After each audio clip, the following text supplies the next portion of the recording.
op de achtergrond die uitleg geeft. En je merkt dat iedereen zoiets van wauw, fantastisch. Dus iedereen die trekt je zo langzaam mee met meer audiovisuele.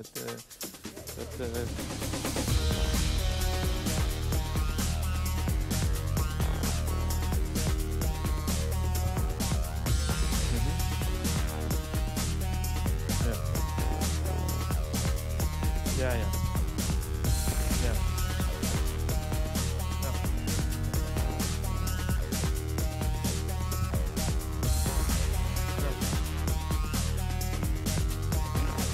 Ja.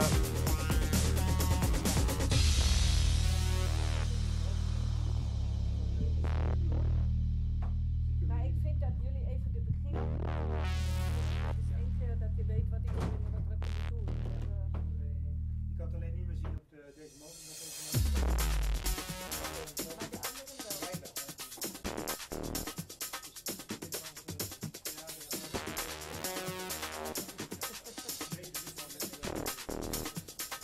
Ja, dat hoort erbij.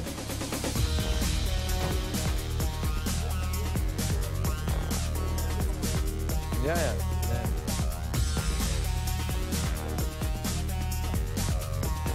Nee.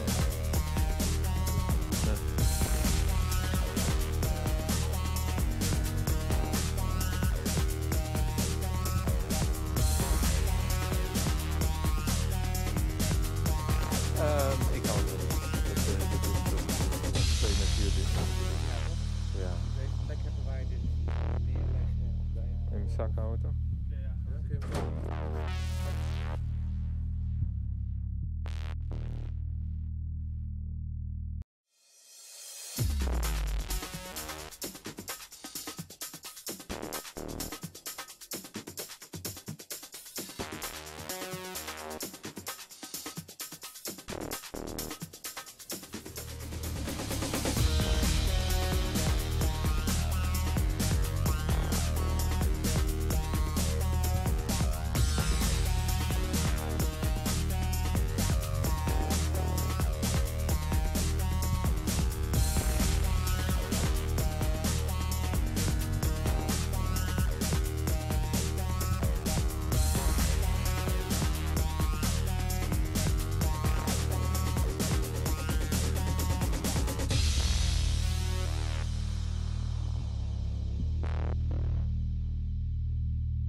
Hi, welcome to the live lecture on nutrition and sports.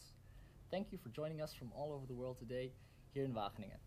My name is Daniel, I'm a master's student here at Wageningen University and I will be your host for today. Right next to me is Professor Dr. Sander Kersten. He's our well-known professor in the fields of nutrition, metabolism and genomics. Thank you for joining us, Professor. You're welcome. Professor will be giving the lecture today. Left to me is Sarah. Sarah will be your voice today during this broadcast as she will handle all the Twitter messages that are coming in today using the hashtag NUTR101x. Sarah. Yeah, thank you. Hi everybody, I am Sarah. I am a student at Wageningen University. The last 1.5 years I've been working for the MOOCs as well, including the Nutrition and Health MOOC. Today I'll be your Twitter social media moderator. I'll be receiving all your questions.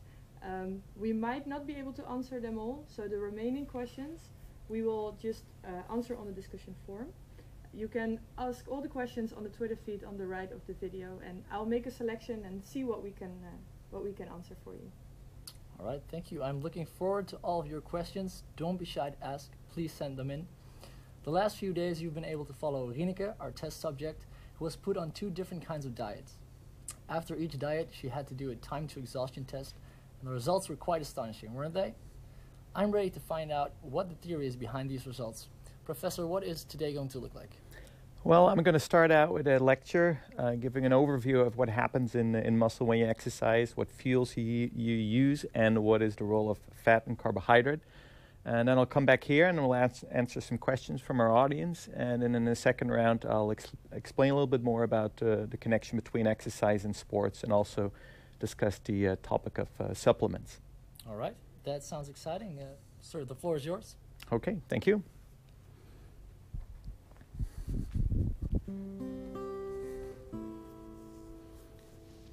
So what I want to do is give you an overview of what happens during exercise. So we know that exercise is, of course, very important. And we use it for various purposes. And some people really like to exercise, and actually so do I. But what we're looking at today is exercise performance. What is necessary so that people can excel at their particular activity, like in competitive sports? Well, a lot of factors contribute to somebody's performance, one of which is nutrition, in fact. There's other factors that we need to take into account. There's genetics. There's also training. How well do you train? How much can you train? Are you healthy? And one of the many factors among these is nutrition. And we'll look at that topic in a little bit more detail. And what I'll start out doing is give you a little bit more insight into what happens in a muscle during exercise, in particular, what fuels are available to an exercising muscle. So what you're looking at here is a picture of a muscle that is working hard to move forward, to run, or to lift up a weight. And the muscle is able to use a variety of fuels that are highlighted here. So what is illustrated here is the use of carbohydrates as a fuel for muscle. And the muscle can take carbohydrates from 2 main sources, one of which is storage in the muscle. So this is the so-called glycogen, the storage of glucose in the muscle that can be used immediately when the muscle is active. And then second, there is glucose coming from the bloodstream. So the muscle is able to extract glucose from the bloodstream, and that glucose originated from your meal that you consumed a couple hours prior to the exercise, or from the glycogen storage in the liver. So these are the important glycogen and glucose fuels for the exercising muscle. Now, another important fuel for the muscle is fat. And we also can derive fat from 2 main sources, one of which is our stored fat. Many of us have a lot of stored fat in our so-called adipose tissue. And this fat can be mobilized during exercise, resulting in the release of so-called fatty acids into the bloodstream. These fatty acids will travel to the muscle and will be used as a fuel to produce energy. Now, the second source of energy in the form of fat is in the form of circulating triglycerides. So now the fat is present in the blood not as free fatty acid, but as a triglyceride molecule.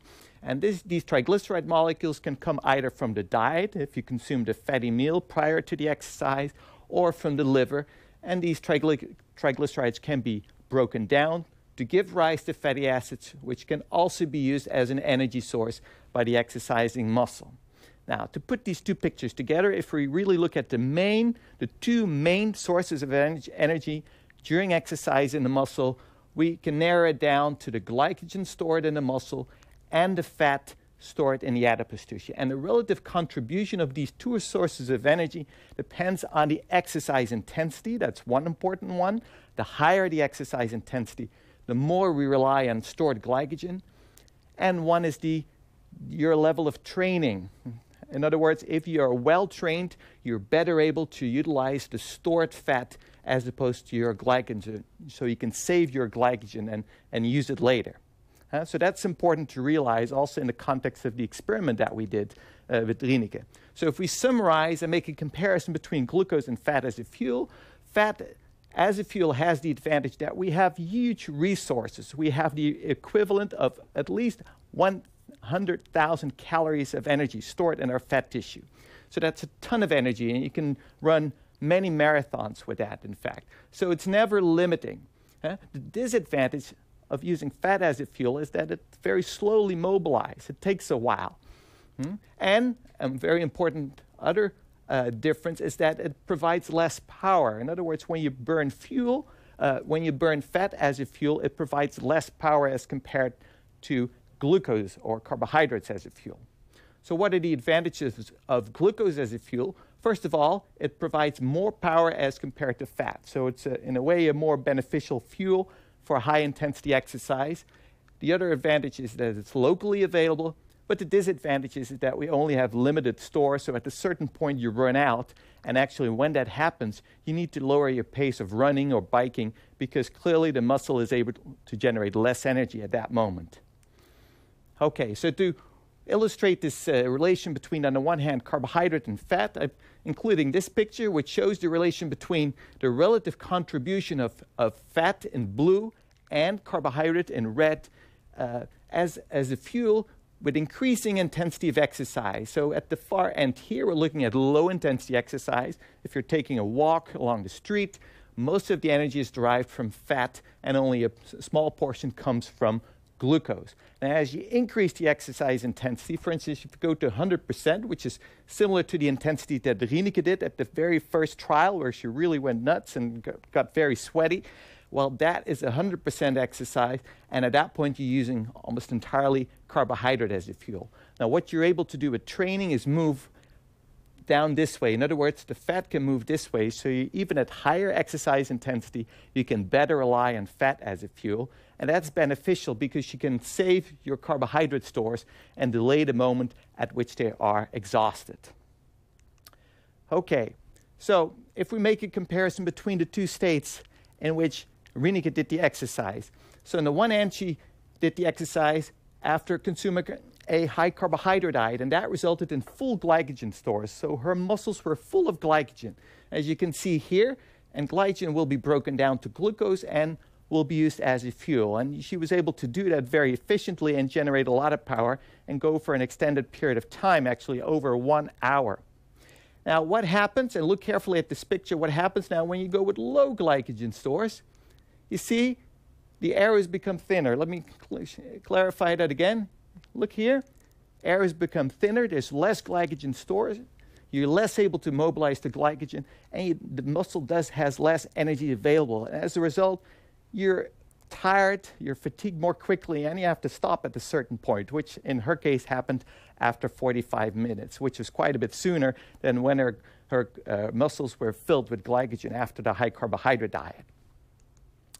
So, in general, what are the practical considerations when we look at exercise? And in this case, we look at endurance exercise. So, one important advice is to make sure that the glycogen stores are completely filled prior to the exercise. And how do you do that? You do that by consuming a high carbohydrate diet. And you can further activate this by depleting the glycogen during exercise session and eating plenty of carbohydrate after the exercise. Now, the second recommendation is to ingest carbohydrates during exercise if the duration of exercise exceeds 45 minutes to 1 hour.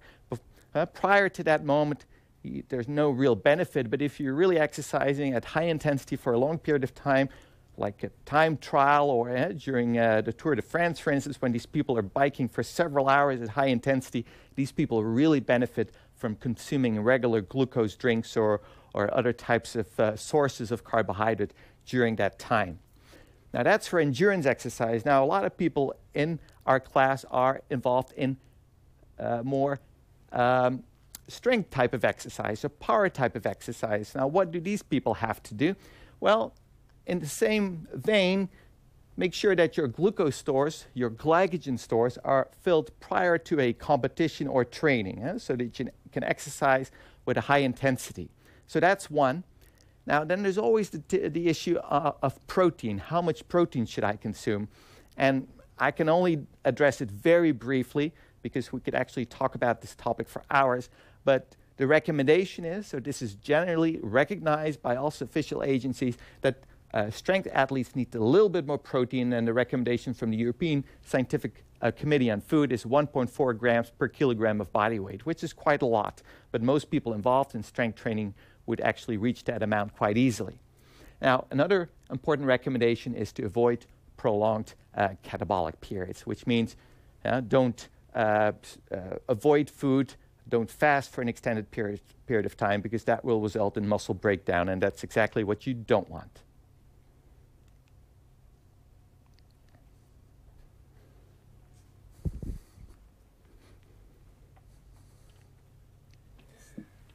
All right, that was the first part of the lecture. Thank you for joining us again at the table.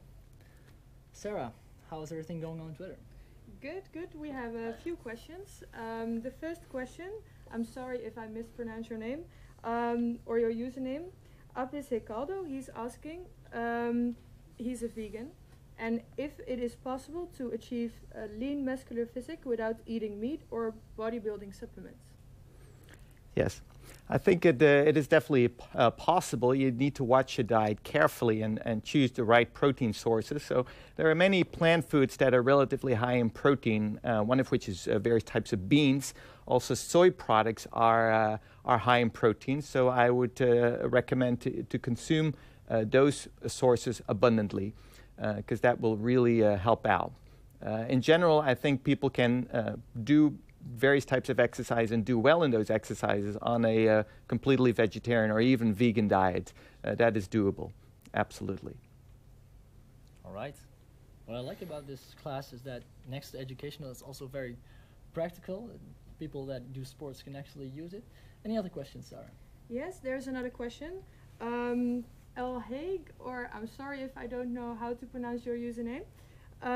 It's the second question. How important is fluid intake during exercise? That really depends on the type of exercise. I mean, I see a lot of people taking their fluid bottles or their water bottles to the gym when it's not really that hot and they're not really sweating that much. At that point, it's just to water your mouth. Your body doesn't really need it. But if you're exercising in the heat and you're sweating profusely for an extended period of time, then it becomes really wise to use rehydration drinks, to use water, to rehydrate your body. But this all depends on how long you exercise. Yeah. So the longer you train, it's better to drink water during training. Again, if it's under hot circumstances, yes. If it's really cold outside, you're not sweating much, I wouldn't worry about it very much. All right. Thank you. Sarah, is there a final question for this? Yes, there's a final question. So this time it's of Mustafa Sirai. I'm very sorry. What do you think of ketosis as a weight loss strategy while doing sports? Well, it was interesting actually, because I just had a student that was doing his exam, and he was explaining that he was using a similar protocol. And he mentioned that it was actually quite successful in his case.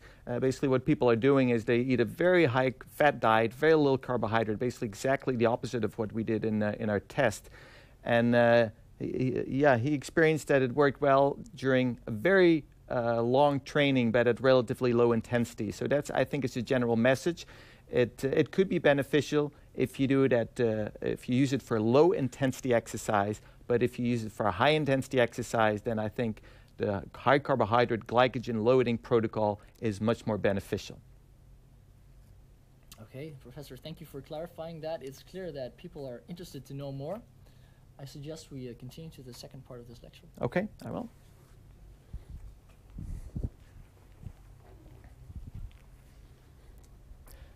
Okay, so what I wanted to do in the second exercise part is highlight the fact that exercise has a lot of benefits. In the first parts, we really looked at ways to enhance performance by consuming a certain type of diet, and we'll get back to that, but I really want to emphasize that exercise is a very important component of a healthy lifestyle. So regular exercise has been shown to have numerous benefits, and one of which is it can assist with weight loss. And I want to make a key point here, because a lot of people do exercise because they want to lose weight, and when they don't lose weight, they get disappointed, they get discouraged, and they stop. But what I want to point out is that there are many benefits of exercise that are independent of weight loss. So weight loss is only one of many benefits. They're listed here, and you shouldn't get confused by a lack of weight loss and be discouraged because of that. Because what you often see is that people also favorably change their body composition. They may lose a little bit of fat, they may gain muscle. So that's a very important benefit. In addition, they increase physical ability and functionality. In elderly, this is incredibly important. Frail elderly that have difficulty walking or moving or getting around in their house can benefit immensely from doing exercise, especially resistance exercise. And they may not change their weight, they may not lose fat, but that doesn't matter. Their functionality improves tremendously because of that. High blood pressure can also be reduced to a quite substantial extent by regular exercise. Another one, it helps to raise plasma HDL, the good cholesterol. It lowers plasma triglycerides and, very importantly, improves insulin sensitivity. And again, this is independent of weight loss. So again, don't get mired down by the weight loss. Go do exercise, enjoy it. I think most people do, or find a nice partner or team to do the exercise with, so you can really benefit from all these changes. Okay, what I wanted to do in this last part is focus on ergogenic aids, because this is a topic that gets a lot of attention and almost takes over the whole discussion on exercise. And the question is, what or how can I improve my exercise performance, and what is the role of all kinds of supplements that I can use? So what I wanted to do is make a classification into the main type of ergogenic aids that are available to athletes nowadays. And the first one are metabolic fuels. So these are the energy drinks to gels. And as I pointed out already in response to one of the questions, they can be really beneficial, but mainly when there's an extended period, when you're involved in extended exercise. So prolonged exercise, when at a certain point your glycogen becomes depleted and you want to have a sustained source of energy, you can consume energy drinks, you can consume gel, you could also eat a banana, but you have to nourish your body with new fuels, and that's especially beneficial. Under normal circumstances, when you're only doing exercises for a limited amount of time, the benefit or the effect of these type of aids is relatively limited. Now, then there are components that improve metabolism. So these are compounds that supposedly allow you to work harder, one of which is caffeine, main ingredient in coffee. And people know that when you take caffeine tablets or you drink coffee, you can exercise longer. And this effect seems to be pretty solid, especially for endurance exercise. So there's a benefit of ingesting caffeine prior to endurance exercise. Now, creatine is also part of this category. Now, there's a lot of discussion on creatine, and overall, I'll get back to creatine in one of the next slides, so I'll leave it for now. Then there are stimulants. Now, stimulants include caffeine. Caffeine doesn't just only improve your metabolism. What it also does, it makes you more alert. And for certain type of athletic activities, that's really beneficial. Of course, there are also all kinds of stimulants that are illegal. And of course, you shouldn't use those. Now, then there are anabolic substances, also many illegal ones that we're not going to discuss. But there are anabolic substances such as protein and amino acids. And this was addressed prior to our break, where we looked at the needs of strength athletes, and we saw that eating plenty of protein is beneficial, or at least it helps sustain muscle growth and help improve performance. So in general, the recommendation would be that people involved in strength exercise should consider consuming protein supplements, but at the same time, if you watch your diet carefully, even when you're a vegan, you can meet the requirements. Now, finally, there's rehydrating fluids, and again, this connects to one of the questions that was asked. It's beneficial under certain circumstances when you lose a lot of water and a lot of electrolytes, exercising in the heat for a prolonged period of time. Otherwise, I wouldn't worry about it too much. Now, I mentioned that I was going to come back to creatine because a lot of people ask questions about creatine. So should I be using creatine? And the answer is it really depends on the type of exercise that you're engaged in. So what is creatine? Like most of our creatine in the diet is derived from meat, but you would have to eat a ton of meat to improve exercise performance. And now what creatine does is it works by maintaining your ATP levels. So basically it provides fuel to the muscle so the muscle can exercise well. Now what studies have clearly shown is that a creatine supplement is clearly beneficial, but only beneficial for high intensity, more power type of exercise or sports activities like rugby. I don't know if you've been watching television, but we have the World Cup rugby going on in the UK. Now, those type of power athletes really benefit from creatine. They use a lot of power, but they're only active for a relatively short amount of time, and then they're standing still or just walking. And in those circumstances, creatine is really beneficial. If you're an endurance athlete running marathons, don't bother with creatine. It's just a waste of money. It may actually worsen your performance. Okay, so that's what I wanted to say about creatine. So in general, of course, there's a whole world out there of protein and other supplements that are specifically targeted to the athlete that wants to improve his exercise time and overall look better. And there are all kinds of claims being made, some of which are completely outrageous. And actually, of course, you see all kinds of crazy names. We see bright eyes, implying that somehow if you would consume this type of product, your eyes would get brighter. Horny goat weed, let's not even go into that, what that's supposed to do. But clearly, thermofat burner, insinuating somehow that you can burn fat by consuming this pill. It just doesn't work that way. So be very careful. And I'm just including these type of pictures. Perhaps you've seen them in the magazines, before and after pictures.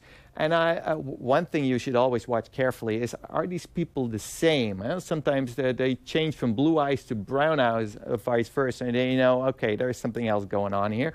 But I'm pretty sure this is the same guy, but I'm absolutely sure that this guy did a lot more than taking this particular supplement, because to go from this body to that body, he needs to work out 5-6 times a day, a week, and be very clean and clear with his diet for an extended period of time. So it's not impossible, but it's not due to the supplement that's being advertised. So when we put this all together, then what I want to leave you with is the message that if it sounds too good to be true, it probably is, and this definitely applies to supplements.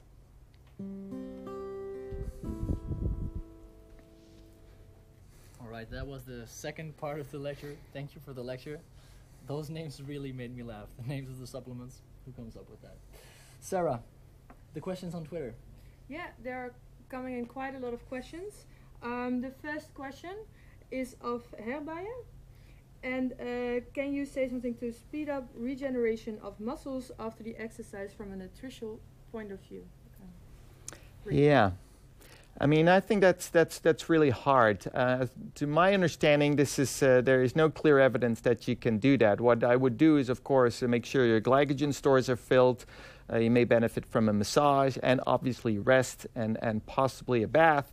But other than that, from a nutrition point of view, I don't think there's clear evidence that we have clear clues about what could help to speed up recovery. No. Okay, so Sarah, another question? Yes, there's another question of Bart, and he's asking, could you explain the blood glucose levels measured during the practical? Mm-hmm.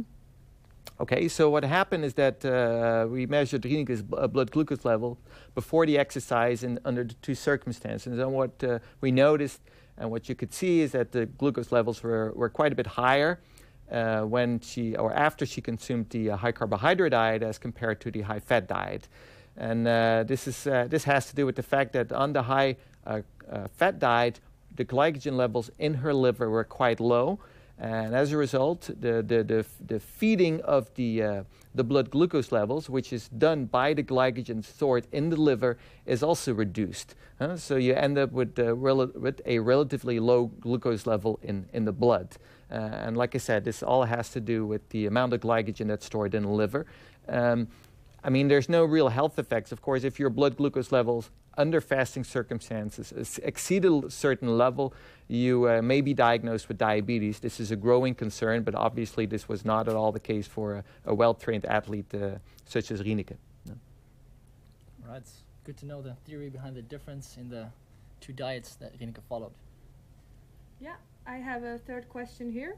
It's by Austek Energy, and he or she is asking about if walking intensively for 13 kilometers and low-carb food is good for losing weight.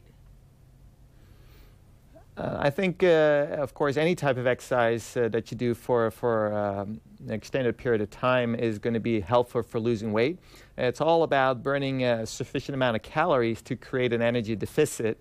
And the high-fat diet, I think it was a high-fat diet that you said. I mean, it will be. I mean, in a way, what you do is I think what will happen is that you end up eating less. And so ultimately losing weight is all about burning more energy or somehow eating less. And I think what people experience is that if they eat a high-fat diet, they end up eating less. And in combination with the exercise, this is beneficial for losing weight. I mean, if you ask me what is the best way to lose weight, I think this is a very individual question. You really look at the personal case, personal history, personal preference. Some people do really well in a high-fat diet. Other people don't like it at all, and they get discouraged very quickly or feel poorly. So you really have to look on a case-by-case basis what is the best option. All right, no standard for everybody. No. Okay, I think there's time for one final question. Okay, so we have one last question of Sanu Sitsue. Why do fatty acids give you less energy than glucose? Yeah, that's a very good question because that directly relates to what I explained. Consider it as a different type of fuel. So the fuel somehow, when it's burnt in the cell, it provides less of the like a car. You have different types of fuel for a car, and some are better for high-powered cars, and other fuels are better for poorly powered cars. And it's the same way in the body. Somehow, when you break down glucose, it just provides more ATP per unit of time as compared to fatty acids. So that then translates into more power, more power and more benefit during exercise, high-intensity exercise. All right. Thank you for clarifying that.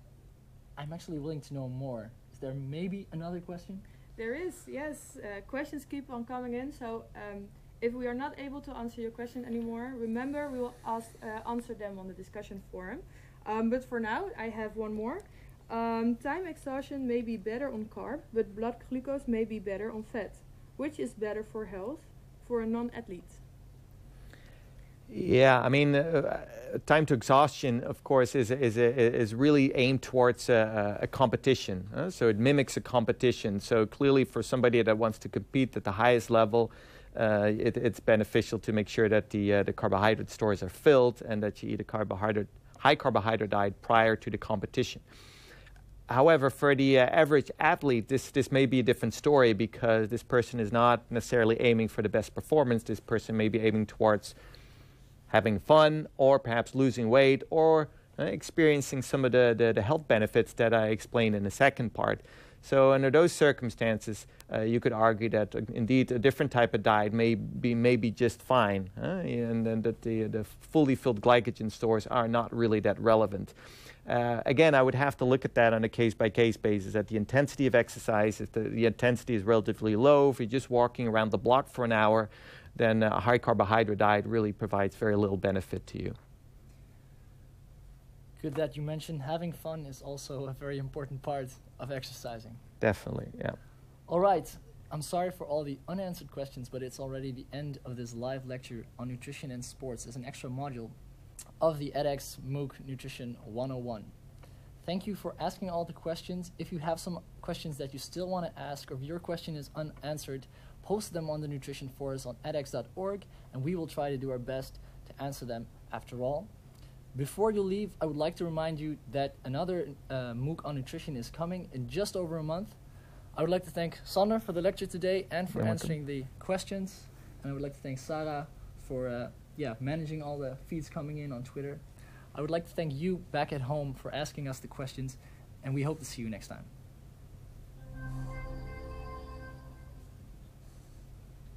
Ik had nog één soort van nutrition. Was dat het? Zijn we uit? Zijn we niet aan. Okay.